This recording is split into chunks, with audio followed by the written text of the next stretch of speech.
అలసిన వానికి ఊరడించు మాటలు. సహోదరుడు భక్తి సింగ్ గారి పరిచర్య నుండి సేకరించిన అనుదిన ధ్యానములు. జనవరి 2. మీ దినములను మీ సంతతి వారి దినములను భూమికి పైగా ఆకాశము నిలుచున్నంత కాలం విస్తరించును. ద్వితీయోపదేశకాండము 11:21. మనం ప్రభువుకు లోబడిన యెడల ప్రతి విధమైన అన్య దేవత నుండి దూరపరిచి సంవత్సర ఆరంభము నుండి సంవత్సరాంతం వరకు ఆయన మనకు సమస్తమును సమృద్ధిగా దయచేయును. ద్వితీయోపదేశకాండము 11:12. అనారోగ్యతలో లేక దారిద్రతలో నీకు కావలసినంతయు ఆయన నీకు ఇచ్చును. ఒకవేళ అంత త్వరగా కాదు కానీ అంత ఆలస్యంగా కూడా కాకపోవచ్చును. ఒకవేళ అంత ఎక్కువగా కూడా కాదు కానీ మరి అంత తక్కువగా కూడా కాకపోవచ్చును. ప్రభు ఇశ్రాయేలులకు మాత్రమే కాదు కానీ వారి పశువులకు కూడా సమృద్ధిగా ఇచ్చేదనని వాగ్దానం చేశాను. ద్వితీయోపదేశకాండము 11:15. దీని అర్థమేమనగా మనము దేనిని గురించి కలవరపడనక్కర్లేదు.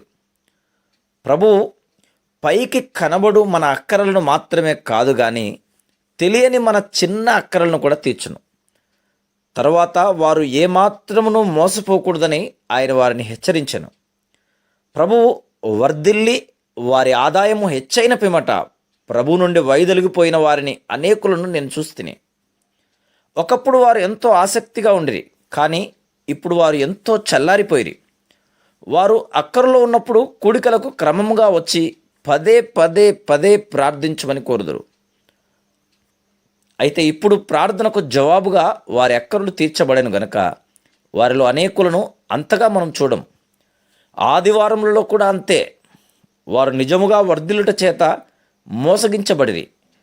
కావున మీలో ఎవరైతే వర్ధిల్లిరో వారు మీ ప్రార్థన సమయమును తక్కువ చేయవద్దనియు దేవుని మందిరమునకు ఎంతమాత్రమును దూరం కావద్దనియు మిమ్మలను హెచ్చరించుచున్నాను. కొంతమందికి తమ దశమ భాగములు క్రమముగా ప్రభువునకు ఇచ్చు అలవాటు కలదు. అయితే ఇప్పుడు వారి ఆదాయం పెరిగింది గనక ఇంత ఎక్కువ దశమ భాగం ఎలాగూ ఇచ్చేదను, ఇది ఎంత పెద్ద మొత్తము కదా అని ఆశ్చర్యపడుదురు. మనము దేవుని భాగమును ఆయనకు ఇచ్చుట్లో తప్పిపోయినప్పుడు నిజముగా మనము దేవుని యొద్ద దొంగిలిన వారమవుదుము. మలాకీ గ్రంథం 3:8-10 వచనములు. అంతేకాకుండా దేవుని సమయమును కూడా దొంగిలించకము.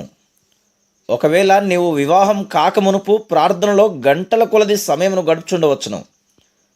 అయితే ఇప్పుడు వివాహమైన తర్వాత ఆయన యొద్ద గడుపుటకు నీకు సమయమే ఉండదు. ఈ విధమైన దొంగతనం నిన్ను ఆత్మీయంగా ఎండిపోయిన స్థితికి తెచ్చును. నీవు దేవుని హెచ్చరికను తీసుకొని ఈ లోకపు ఆకర్షణల చేత మోసపరచబడకుండా చూచుకునే యెడల ఆయన నిన్ను బహుగా ఆశీర్వదించును. ద్వితీయోపదేశకాండము 11:18 వచనములో ఇశ్రాయేలు ప్రజలకు ఇవ్వబడిన ఉపదేశముల నుండి మనం అనేక విలువైన పాఠములను నేర్చుకునవచ్చును. వారు ఆయన మాటలను హృదయములోను మనస్సులోను ఉంచుకొనవలనని కోరబడిరి. మనము కూడా మన హృదయములలో దేవుని వాక్యమును సమృద్ధిగా నివసింపనీయవలెను. కొలస్సీ 3:16. వారు వాటిని చేతుల మీద సూచనలుగా కట్టుకొనవలెను. మనం కూడా ఎక్కడకు వెళ్ళినను మన బైబిలును తీసుకొని వెళ్ళవలను. దేవుని మాటలు వారి కన్నుల నడుమ బాసికములుగా ఉండవలెను. అలాగే మనం కూడా దేవుని వాగ్దానములను ఎల్లప్పుడూ మన ముందు ఉంచుకొని మన అనుదిన అక్కరలన్నిటి నిమిత్తం వాటిని కోరుకొనవలెను. వారు దేవుని వాక్యమును తమ పిల్లలకు అభ్యసింపచేయవలెను. నీవు నీ కుమారులకు వాటిని అభ్యసింపజేసి నీ ఇంట కూర్చుండునప్పుడును, త్రోవను నడుచునప్పుడును, పండుకొనున్నప్పుడును, లేచినప్పుడును వాటిని గూర్చి మాట్లాడవలెను.